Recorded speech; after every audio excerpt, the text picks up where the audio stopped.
Each day from my office window, I look at the ridge where I last hiked with my 12-year-old son, Ian.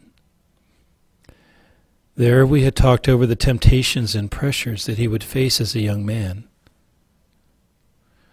But late one night I found myself sitting beside Ian's hospital bed. I'll always remember February 4th as one of the most difficult days of my life, the day that I learned that Ian has cancer. I don't think that I've ever cried so much in one day, or even in a week. I feel numb. My prayers are minimal, just breath prayers for the most part, sighs toward God. What I want most is beyond our human reach. Yet is physical healing what I want most? No. More than anything, I want Ian to know God deeply. So Lord, I pray that through this you and Ian will become intimate friends. Help him to learn to pour out his heart to you. Help me to lead him in this by example. I've prayed regularly that he would come to know your Father love through me. May it be so, even now. In the coming months, I often found myself marveling at Ian. I was proud of him as he shrugged off brutal chemotherapy to lead his friends on new adventures.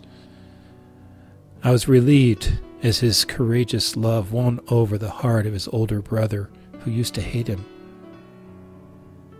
He was becoming the man I had longed for him to become, and my family was becoming the family I had longed for us to become. I crested the roller coaster of emotions as Ian was declared cancer-free, then plunged back into desperation when it resurfaced in his brain. I received the dreaded call. Ian had a grand mal seizure. He collapsed into the arms of a friend. I needed to meet the ambulance at the hospital. Our hope soared again when the cancer began to recede and Ian began to walk and talk once again. Our faith picked up steam like a locomotive as we prayed. Then he died. The next day we sat down at the dinner table with Ian's brothers and sisters and did not leave for many hours. In the midst of my searing grief, another feeling emerged. I was incredibly proud that none of my children were backing off from God or from one another. Together we wrestled with the hard questions. What in the world was God thinking? Would we trust him with our prayers again? Ian's older brothers agreed that Ian had somehow become their older brother, their hero. And I saw that somehow through our pain, we are becoming more rather than less.